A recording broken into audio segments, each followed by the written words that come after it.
कमला एक बहुत स्वार्थी महिला है। उसने पैसों के लिए एक ऐसे इंसान से शादी की जो पहले से शादीशुदा और एक बच्चे का पिता भी था। कमला के पति को मरे हुए एक अरसा बीत गया है। अब वो अपने सौतेले बेटे वैभव के साथ रहती है। वैभव के दिल में अपनी माँ को लेकर इतना डर है कि वो अपनी माँ के सामने एक शब्द नहीं बोल पाता। उसकी माँ जो कहती है उसको सर झुकाकर वही मानना पड़ता है। वैभव, तुमने अभी तक घर का काम क्यों नहीं किया? तुमसे कितनी बार कहा है कि सूरज निकलने से पहले तुम घर की साफ सफाई पूरी कर दिया करो। वैभव कुछ नहीं बोलता, चुपचाप सर झुकाए अपनी माँ की बात सुनता रहता है। तभी पास में खड़ा नौकर सुखराम कहता है, मालकिन, वैभव बाबा को रात से तेज बुखार है, इसलिए वो सुबह जल्दी उठ नहीं पाए। उनके बदले मैं घर की साफ सफाई कर देता हूँ। इसे कोई बुखार नहीं है। मैं इसे अच्छी तरह से जानती हूँ। ये सब काम न करने के बहाने हैं। सुखराम काका, बोल दो इसे, सारे घर का काम यही करेगा। और इस समय पर अपना काम पूरा नहीं किया तो इससे आज का खाना भी नहीं मिलेगा। मगर मालकिन, वैभव बाबा की सच में ही तबीयत खराब है, आप एक बार देख तो लीजिए। कमला बिना कुछ बोले वहां से चली गई और बेचारा वैभव तेज बुखार में भी काम करता रहा। कमला वैभव की शादी एक ऐसी लड़की से कराना चाहती थी जो अनपढ़ हो और कमला से इसी तरह डरे जिस तरह वैभव डरता है, ताकि वैभव की सारी जायदाद और धन दौलत उसकी मुट्ठी में रहे। लेकिन आज के जमाने में ऐसी लड़की मिलना मुश्किल है। कमला कार में यही सब कुछ सोचती जा रही थी कि तभी रास्ते में, अरे ड्राइवर, तुमने कार क्यों रोक दी? और ये इतना शोर कैसा? मैडम, आगे कुछ बंजारों का खेल चल रहा है, इसलिए भीड़ लगी है। मैं अभी भीड़ को साइड में करवाकर कार निकालता हूँ। ड्राइवर भीड़ को साइड करके कार निकालने की कोशिश करने लगा कि तभी कमला की नजर रस्सी पर चल रही एक फुलवा नाम की बंजारन पर पड़ी। क्यों ना मैं इस बंजारन की शादी वैभव से करा दूं? ये तो अनपढ़ लग रही है, मेरे पैरों तले दबकर भी रहेगी। मुझे अभी इसके माँ बाप से बात करनी होगी। ये सोचकर कमला ने उन बंजारों से बात की और उन्हें शाम को अपने घर बुलाया। फुलवा के माता पिता वहां उसे लेकर आ गए। उन्होंने इतना आलीशान घर पहले कभी नहीं देखा था। अच्छा हुआ आप लोग आ गए। देखिए, मुझे घुमा फिरा कर बात करने की आदत नहीं है, इसलिए सीधे सीधे मुद्दे पर आती हूँ। मुझे आपकी बेटी बहुत पसंद है। मैं अपने इकलौते बेटे की शादी आपकी बेटी फुलवा से कराना चाहती हूँ। इसके बदले में आप जो चाहो वो ले सकती हैं। तभी फुलवा की माँ कहती है, ये क्या कह रही है मैम साहब? कहीं आप हमारी गरीबी का मजाक तो नहीं उड़ा रही ना? आप मेरे बेटे से मिल लो। अगर आपको मेरा बेटा पसंद आता है तो मैं कल से ही शादी की तैयारी शुरू कर दूंगी। सुखराम, वैभव को लेकर आओ। फुलवा अपनी माँ के कान में फुसफुसाती है, माँ, कहीं इस मेम साहब का छोरा पागल तो ना है? फुलवा अपनी माँ से बात कर रही होती है कि वैभव वहां आता है। फुलवा उसे देखती ही रह जाती है और उसके माता पिता उसकी शादी तय कर देते हैं। शादी वाले दिन किसी को फुलवा और वैभव की बेमेल विवाह की बात समझ में नहीं आती। फिर भी एक औरत कमला से पूछ ही लेती है, कमला जी, आपने अपने इकलौते बेटे की शादी देहाती गवार से क्यों करा दी? ये बंजारन आपके घर की बहू बनने लायक तो नहीं है। कम से कम अपने स्टेटस का ही ख्याल कर लिया होता। बहू तो अपने टक्कर की लाती, आपने तो बंजारन को ही बहू बना लिया। अब कमला को समझ में नहीं आ रहा था कि इस बात का क्या जवाब दे। वो कुछ देर चुप रही और सोच समझ कर कहती है, बहन जी, आपको तो पता है आजकल के बच्चे किसी की बात कहाँ सुनते हैं। मैं तो अपनी बहू एक पढ़ी लिखी और अपनी सोसाइटी की ही ढूंढ रही थी। लेकिन मेरे बेटे ने मेरे सामने इस बंजारन को लाकर खड़ा कर दिया। बोला कि मैं शादी करूंगा तो इसी से। अब भला मैं क्या करती, मुझे अपने बेटे के सामने झुकना ही पड़ा।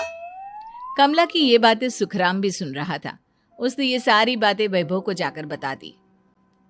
काका, मैं तो फुलवा को जानता भी नहीं, फिर माँ मेरे बारे में झूठ क्यों कह रही है? अरे बेटा, तुम कितने भोले हो। तुम्हें कुछ भी नहीं पता। तुम्हारे पिता अपनी सारी संपत्ति तुम्हारे नाम करके गए हैं। तुम्हारी माँ नहीं चाहती कि यह संपत्ति तुम्हें मिले, इसलिए उन्होंने तुम्हारी अनपढ़ लड़की से शादी करवाई ताकि तुम्हारी तरह वो भी अपने हक के लिए आवाज ना उठा सके। सुखराम काका, मैं क्या करूं, आप ही बताओ। माँ के सामने आते ही मेरे हाथ पैर कांपने लगते हैं। मैं माँ को कुछ भी नहीं कह पाता। वे दोनों बात कर ही रहे थे कि अचानक कमला वहां आ गई। कमला को देखकर दोनों घबरा गए। तुम दोनों फिर कभी बातें कर लेना, अभी फेरों का समय हो गया है, चलो जल्दी आओ। इस तरह फुलवा और वैभव की शादी हो गई। अगले दिन कमला ने फुलवा को बुलाया और उसे नसीहत देने लगी।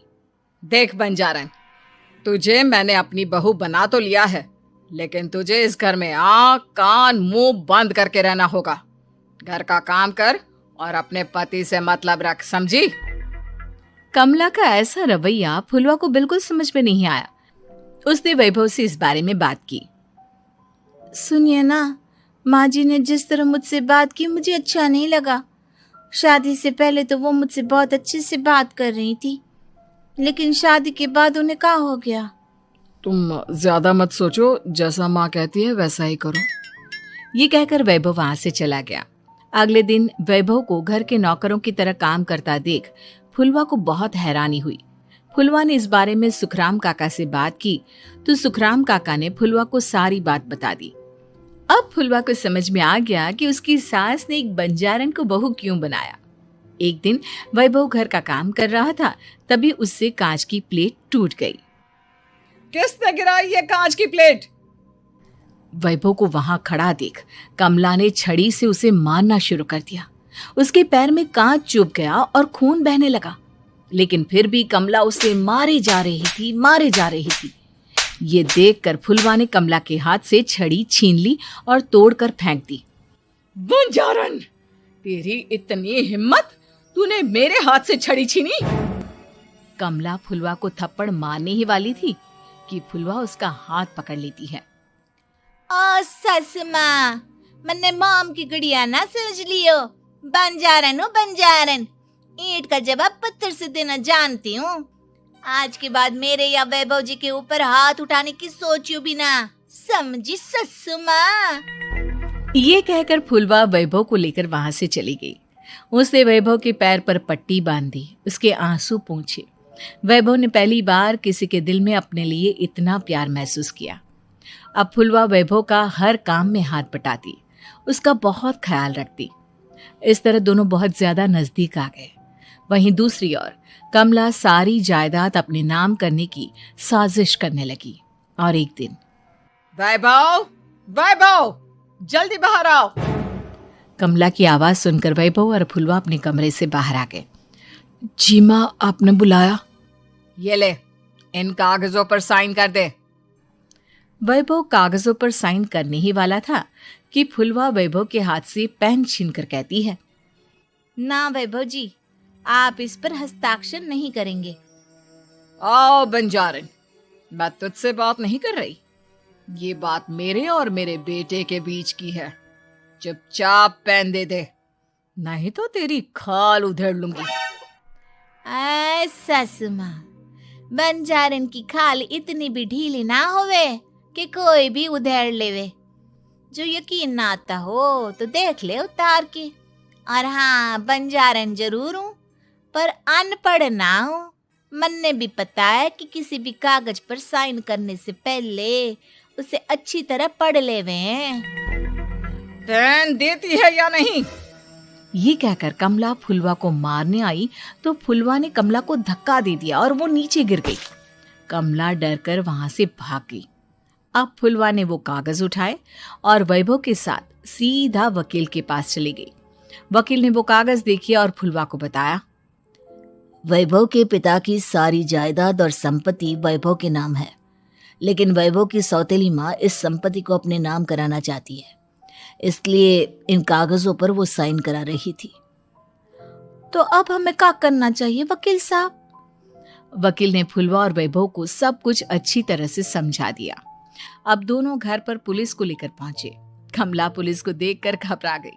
पुलिस ने कहा, आपके नाम की कंप्लेंट हुई है, आपको हमारे साथ थाने चलना होगा। कंप्लेंट? कैसे कंप्लेंट? आप अपने सौतेले बेटे पर बहुत अत्याचार करती हो, धोखे से सारी जायदाद अपने नाम करा रही थी। अब नहीं इंस्पेक्टर साहब, जरूर ये मेरी बहू की कोई साजिश है, इसने गलत कंप्लेंट की है। मैडम, शिकायत आपकी बहू ने नहीं बल्कि आपके बेटे वैभव ने की है। कमला वैभव का नाम सुनकर दंग रह गई। जिस बेटे ने कभी उसके सामने सर नहीं उठाया था, आज वही बेटा उसके सामने पुलिस को लिए आया है। वैभव, तुम्हारी इतनी हिम्मत कि तुम पुलिस को ले आए? हाँ माँ, मैं लाया हूँ पुलिस को, और मेरे अंदर इतनी हिम्मत कभी ना आती अगर फुलवा मेरा साथ ना देती। आपने बंजारन बहू को लाकर अपने ही पैर पर कुल्हाड़ी मारी है माँ। मैडम, अब की बात खत्म हो गई हो तो चलो हमारे साथ। वैभव, मुझे माफ कर दो, मुझे थाने मत भेजो। आज के बाद मैं तुम्हें कभी नहीं मारूंगी, तुम्हें कभी परेशान नहीं करूंगी, मुझे माफ कर दो। वैभव अपनी कंप्लेंट वापस ले लेता है और पुलिस वहां से चली जाती है। वैभव अपनी सौतेली माँ से कहता है, मैंने पुलिस को वापस तो भेज दिया है, लेकिन मैं आपको माफ नहीं कर सकता। आपने बचपन से आज तक कभी मेरे सर पर हाथ नहीं रखा, हमेशा मुझे मारती रही, नौकरों की तरह बर्ताव करती रही।